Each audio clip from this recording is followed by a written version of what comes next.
BRS party నాయకులు మన్నె క్రిషాంక్ గారి పైన అక్రమ కేసు పెట్టి సంగారెడ్డి జైల్లో ఆయన్ను పెట్టడం జరిగింది.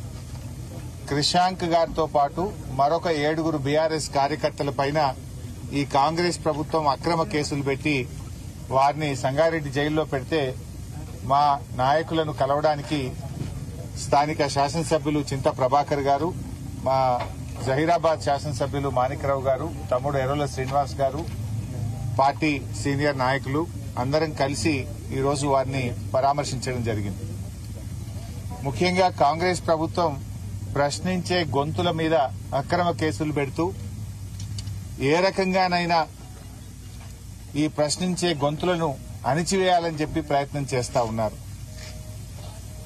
కాంగ్రెస్ ప్రభుత్వ తీరు చూస్తా ఉంటే రాష్ట్ర అభివృద్ది పట్ల గాని, ప్రజల పట్ల గాని, రైతుల పట్ల వీళ్ళకు బాధ్యత లేదు.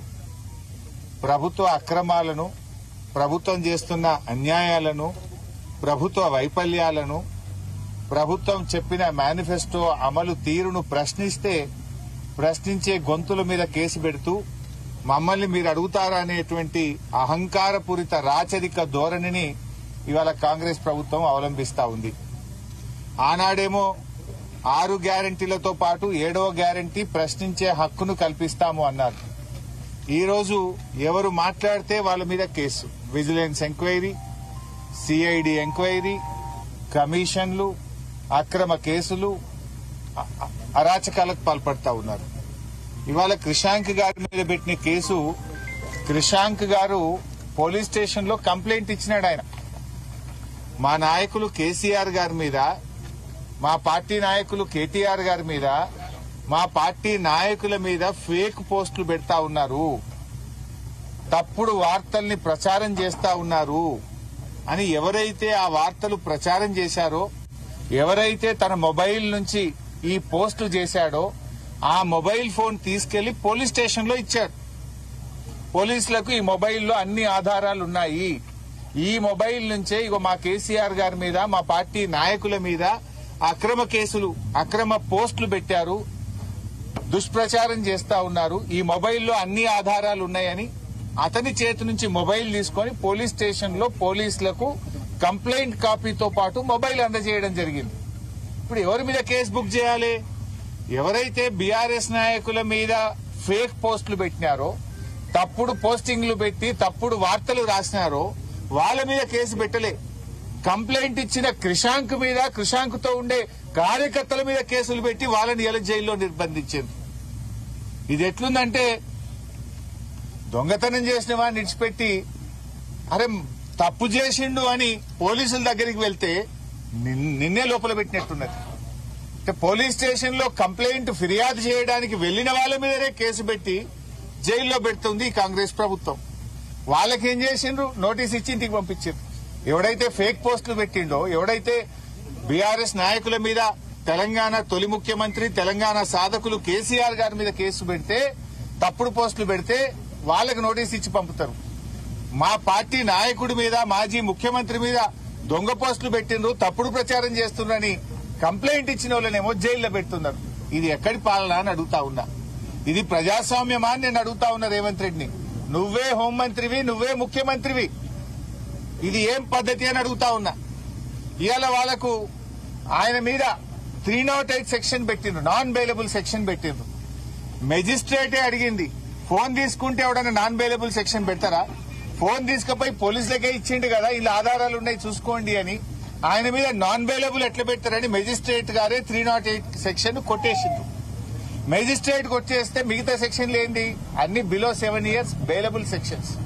బిలో 7 years దాంట్లో అరెస్ట్ చేయరు, స్టేషన్ బెయిల్ ఇవ్వాలి. బిలో 7 years ఉంటే ఈయన మీద 22 కేసులున్నాయి, ఈయన హ్యాబిచువల్ అఫెండరు, ఇతన్ని జైలుకు పంపాల్సిందే అని చెప్పి తప్పుడు కేసులు అన్ని కూడా చూపించి ఇవాళ క్రిషాంక్ గారిని జైల్లో పెట్టడం జరిగింది. క్రిషాంక్ గారి మీద ఉన్న కేసులేంటి? ఎవరన్నా మర్డర్ చేసిండా, రేప్ చేసిండా, టెర్రరిస్టా, ఏమన్నా క్రిషాంక్ ఏమైనా తప్పుడు చేసిండా? క్రిషాంక్ ని ప్రభుత్వ అరాచకాల్ని ప్రశ్నించిండు. అంగన్వాడీ టీచర్లకు ఇచ్చిన మొబైల్ ఫోన్లలో అవినీతి జరిగింది అంటే క్రిషాంక్ మీద కేసు. 10వ తరగతి పరీక్ష పత్రాలు లీక్ అయినాయి అని ప్రశ్నిస్తే క్రిషాంక్ మీద కేసు.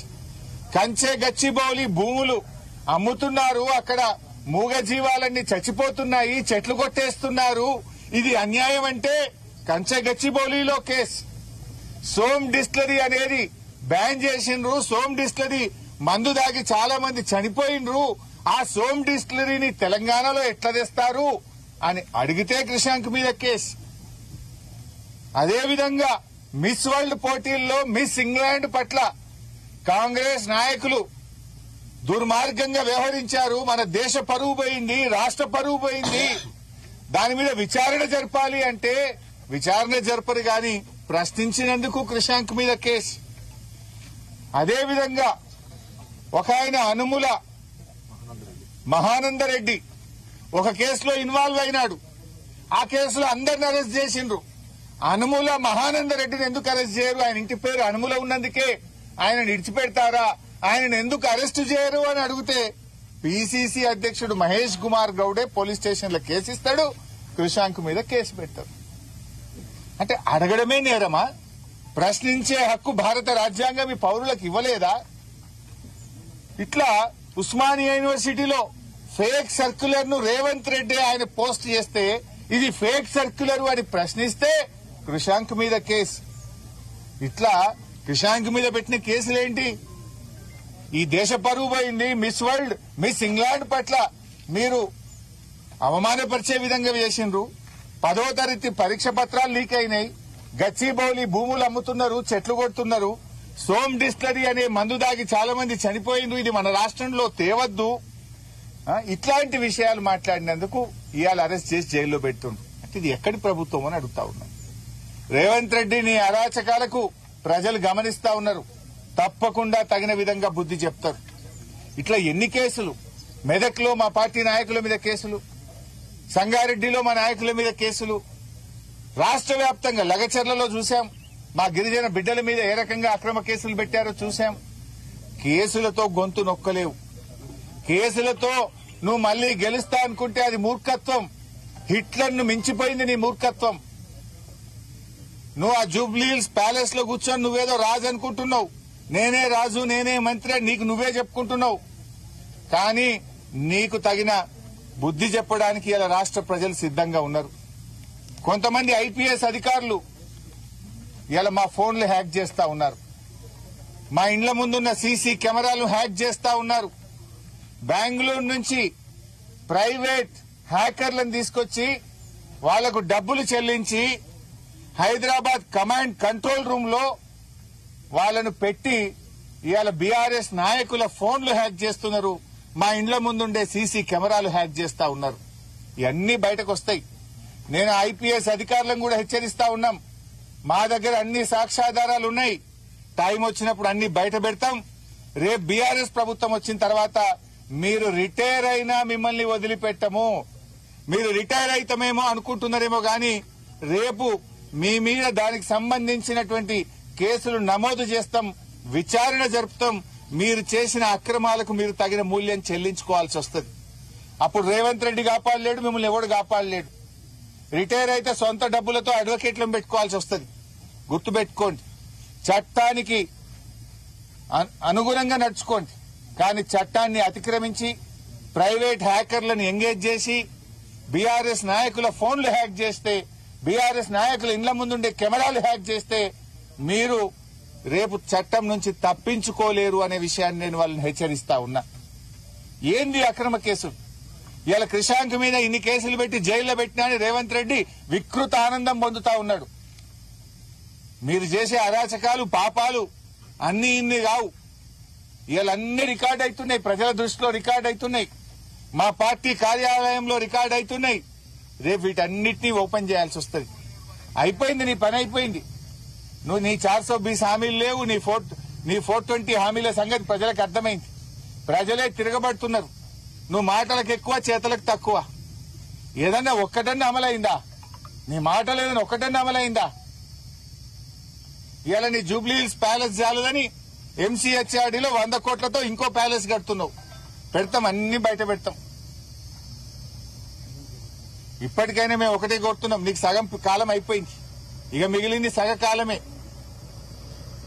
ప్రజలకు ఏదైనా మేలు చేసే ప్రయత్నం చేయి. ఇలా రైతులు చాలా ఆందోళన ఉన్నారు. అరే శనగలు కొనుడు ఆపేసినావు నువ్వు, సన్ఫ్లవర్ కొనుడు ఆపేసినావు నువ్వు. 20 రోజుల నుంచి కొనుగోలు కేంద్రాల్లో పొద్దుతిరుగుడు రైతులు, శనగలు పండించిన రైతులు పడిగాపులు కాస్తున్నారు. కుప్పల కాడనే పండుకుంటున్నారు 15 రోజులకెళ్ళి. మరి నీ మంత్రులు నువ్వు నిద్రపోతున్నావా? నీ ఇంటెలిజెన్స్ ఏం చేస్తున్నది? మక్కలు కొనే దిక్కే లేదు. దానికేందో 26 క్వింటాలే కొంటాం ఎకరాకు అనే కొత్త షరతులు పెట్టినవు. 13 లక్షల ఎకరాల్లో మక్కలు పండినాయి. ఈ రోజు రాష్ట్ర ప్రభుత్వం సగం కూడా మక్కలు కొనక 1600కు 1700కు బయట మక్కలు అమ్ముకునే పరిస్థితి ఉంది. వడ్ల కొనుగోలు కేంద్రాలు స్టార్టే అయితలేవు. ఇలా 5 కిలోలు 6 కిలోలు తాలు పేరు మీద కటింగ్ పెడతా ఉన్నారు. అప్పుడేమో రేవంత్ రెడ్డి పెద్ద పెద్ద డైలాగులు కొట్టిండు, తాలు పెడితే తోలు తీస్తా అన్నాడు. ఇప్పుడు ఎవరు తోలు తీయమంటావు రేవంత్ రెడ్డి? రా ఒక్కసారి రా, కొనుగోలు కేంద్రాలు చూడు. మిల్లర్ల దగ్గర 50, 60 లారీలు నల్గొండ జిల్లాలో మిల్లర్లు దించుకోక 4 రోజులు 5 రోజులు లారీలు మిల్లుల ముందు ఇవాళ ఆగిపోయి ఉన్నాయి. 10 రోజులు కొనుగోలు కేంద్రాల్లో గన్నీ బ్యాగులు లేక, ఫ్యాన్లు లేక, ప్యాడీ క్లీనర్లు లేక, కొనే దిక్కు లేక రోజుల తరబడి ఎండలో రైతులు మాడిపోతా ఉన్నారు. తరుగు పెడుతుంటే పట్టించుకునే దిక్కే లేదు నీ ప్రభుత్వంలో. ఏ జిల్లాలో పోయినా ఇవాళ 4 కిలోలు 5 కిలోలు తరుగు పెడతా ఉన్నారు. వెంటనే నేను ప్రభుత్వాన్ని డిమాండ్ చేస్తున్నా, ఇవాళ బహిరంగ లేఖ కూడా రాస్తున్నా. నీ రైతు డిక్లరేషన్ బోగస్.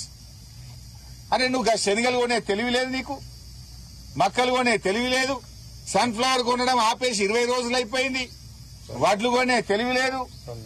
జొన్నలు అయితే ఇదివరకు కొనుగోలు కేంద్రాలే స్టార్ట్ చేయలేదు.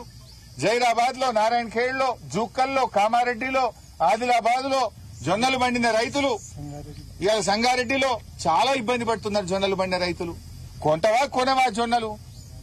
ఏంది అసలు? రైతులకు ఒక క్లారిటీ నువ్వు. ఇప్పుడు సన్ఫ్లవర్ శనగలు ఆపేసి 20 రోజులు 20 రోజుల నుంచి వాళ్ళు మార్కెట్లే ఉన్నారు రైతులు. పాపం జొన్న రైతులు నువ్వు కొంటవా కొనవా అయోమయ పరిస్థితుల్లో ఉన్నారు. సన్న వడ్లకు బోనస్ ఇస్తా అన్నావు, యాసంగిల బోనస్ ఇస్తావా ఎగబెడతావా?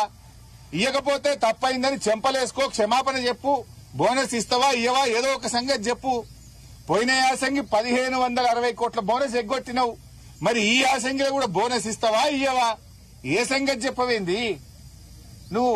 ఎంతసేపు కేసులు నిన్ను అడిగిన వాళ్ళ మీద కేసులు పెట్టుడు, జైల్లో పెట్టుడు, ఇదే సరిపోద్దా? రైతులు ఎండలు మారిపోతుంటే పట్టించుకునే తెలివి లేదా నీ ప్రభుత్వానికి? రైతుల కష్టాలు నీ ప్రభుత్వానికి పట్టవా? వేల లక్షల మంది రైతులు ఇవాళ మార్కెట్ యార్డ్లలో గోసపడతా ఉంటే నీ మంత్రి పోడు, నువ్వు పోవు, నీ అధికారులు పోరు. మీరేమో ఏసీలలో జూబ్లీహిల్స్ ప్యాలెస్ లో కూర్చుంటే ఎండల రైతులు మాడిపోతున్న పరిస్థితి ఉన్నది. ఇప్పటికైనా ఈ అక్రమ కేసులు బంద్ చేయి, రైతుల గురించి పట్టించుకో, ప్రజా సమస్యల గురించి పట్టించుకో, నీ 420 హామీల అమలు గురించి పట్టించుకో, నీ 6 గ్యారంటీల గురించి పట్టించుకుని నిజమైన పాలన అందించే ప్రయత్నం చేయి. నువ్వు మళ్ళా గెలిచేది లేదు. ఈ మిగిలిన 2.5 ఏళ్లైనా మంచిగా పనిచేయి, ప్రజలకు ఇచ్చిన హామీలు అమలు చేయమని చెప్పి డిమాండ్ చేస్తూ క్రిషాంక్ గారి మీద పెట్టిన అక్రమ కేసులు ఎత్తివేయాలని, మళ్లీ పీటీ వారెంట్లు వేసి మళ్ళీ అరెస్ట్ చేసి ఇంకా ఎక్కువ రోజులు జైల్లో పెట్టాలనే వికృత చర్యలకు దిగొద్దని కూడా నేను హెచ్చరిస్తా ఉన్నా. అన్ని బెయిలబుల్ సెక్షన్సే. పీటీ వారెంట్ వేసి బెయిల్ రాగానే ఇంకో పీటీ వారెంట్ తేవాలి, మళ్ళీ జైల్లో పెట్టాలి, ఇంకా కొన్ని రోజులు జైల్లో పెట్టాలి. ఏం సాధిస్తావు జైల్లో పెట్టి? దేనికోసం అంటే బయటకు వస్తే మళ్లీ నిన్ను ప్రశ్నిస్తాడు, బయటకు వస్తే క్రిషాంక్ నిన్ను మళ్లీ అడుగుతాడని భయపడుతున్నావా? అడుగుతూనే ఉంటాం. ఇవాళ తెలంగాణ బీఆర్ఎస్ కార్యకర్తలు నిన్ను ప్రశ్నిస్తూనే ఉంటాయి. నువ్వు ఎన్ని కేసులు పెట్టినా, ఎన్ని విచారణలు జరిపినా, ఎంతమందిని జైల్లో పెట్టినా మా పోరాటం ఆగదు. మా పోరాటం రైతుల పక్షాన, మా పోరాటం మహిళల పక్షాన, మా పోరాటం విద్యార్థుల పక్షాన, మా పోరాటం 4 కోట్ల ప్రజల పక్షాన, అన్యాయానికి అణిచివేతకు గురవుతున్న తెలంగాణ ప్రజల పక్షాన బీఆర్ఎస్ ప్రశ్నిస్తూనే ఉంటుంది, పోరాడుతూనే ఉంటుంది. ప్రజల కోసం పుట్టిన పార్టీ మాది. మీలాగా కమిషన్ల కోసమో, దందాల కోసమో అబద్దాలు చెప్పి అధికారంలోకి వస్తూ మాది ప్రజల్లో నుంచి వచ్చింది కనుక ప్రజల పక్షాన నీ అక్రమాల మీద, నీ అన్యాయాల మీద, రైతు కష్టాల మీద, నీ హామీల మీద నిన్ను అడుగడుగునా ప్రశ్నిస్తూనే ఉంటాం.